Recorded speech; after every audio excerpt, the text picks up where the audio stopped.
So today I cut this opening in my brick wall. You can see there's a lintel bar that I installed along the top. And tomorrow or day after, I'll go back and remove all the bricks and install the air conditioner through that hole. I use this US Extreme Power 16-inch cutoff wheel. It comes with a diamond blade and did a really good job for me. The blade is still very sharp after using it all day long. It's a heavy saw. It comes with a water injection and a quick disconnect here. And it has a ground fault interrupter built right into the plug. And it actually kicked on me twice and saved me, I guess, because there was a lot of water flying around. It also has this depth gauge that I did not use. And what I did, you can see there's wear on this flat spot and on this flat spot here. What I did, I made this shelf here, and I used that to support the weight of the saw when I was doing the horizontal cuts. You can see there's some drill holes there, and what I did, I spaced those out to be just over 3/8 of an inch, so I could use the same drilled hole and just move this shelf up or down, and that way I could get the 3/8 cut that I needed, the curve, to install that steel bar. But this really helped me out a lot. I don't think I could have done the job without this shelf that I built. It allowed me to support the weight of the saw, and I was actually standing on this sawhorse up kind of high to hold the saw, and it really worked out well. I just used some steel angle bolted to the wood here. It's all just a temporary contraption. And I did do some measurements. It's 3.5 inches is the distance of the kerf from this surface on the saw to the top of the blade here. And so that's actually, it's very convenient because that's actually the exact distance of a 2x4. So I just used a 2x4 as the gauge when I bolted this shelf up onto the wall. And I just used some concrete screws. You can see the screw holes are still there in the wall, and I'll just plug those up later.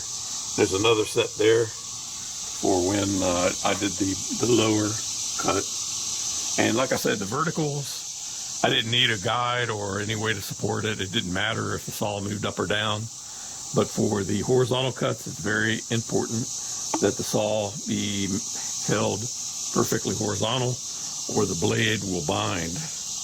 And that may be what some people are having problems with if you try and cut a horizontal hole. I didn't have any trouble at all. The saw is plenty powerful. I actually just fed it on a 20 amp circuit, and it never kicked the breaker. It never bogged down. It never seemed to struggle in any way. Awesome saw. It's just heavy. And the other thing, funny, there's this button you have to depress when you pull the trigger. And that was hard to depress for me when I was holding the saw. The way I had to hold it against the wall, I couldn't get my thumb on the button. But I could use my other hand to hit the button and kick it. And the good thing is the saw starts off slow. So you have plenty of time when you pull the trigger. The saw blade starts off slow and then kicks up. And that's actually a godsend, because if it kicked on full speed, it'd be hard to handle.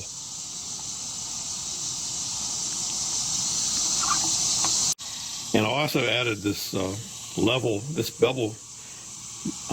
bubble level, and that helped me see that I was holding the saw blade perfectly horizontal when I was making these horizontal cuts. And the only issue I had was right away when I first applied water, this hose popped off, and so I just added some zip ties to the water line, and I didn't have any more trouble with it.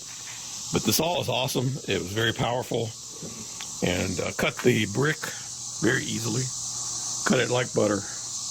And it doesn't even appear, I mean, I can feel the blade still very abrasively sharp. It's still right in there. What I did do, though, you can see there's a yellow paint mark there. I did add that so I would know when I'm looking at the top of the blade I could know the depth that I needed to be at, and I didn't need to go any further than that. So this is a really nice saw, and it's not very expensive. It actually is cheaper just to buy it and use it than to try and rent it. And I bought it on Amazon and didn't have any trouble with it. I fed it with a 20 amp breaker circuit, and it never kicked off. I'd seen reports where some people say they do, but I didn't bind up the blade, and so that may be why it didn't give me a problem. But I highly recommend the saw if you have some brickwork you need to cut. It is heavy. I could have gone with a lighter saw. It might have been easier to handle, but it did have a lot of power, and I don't regret buying it.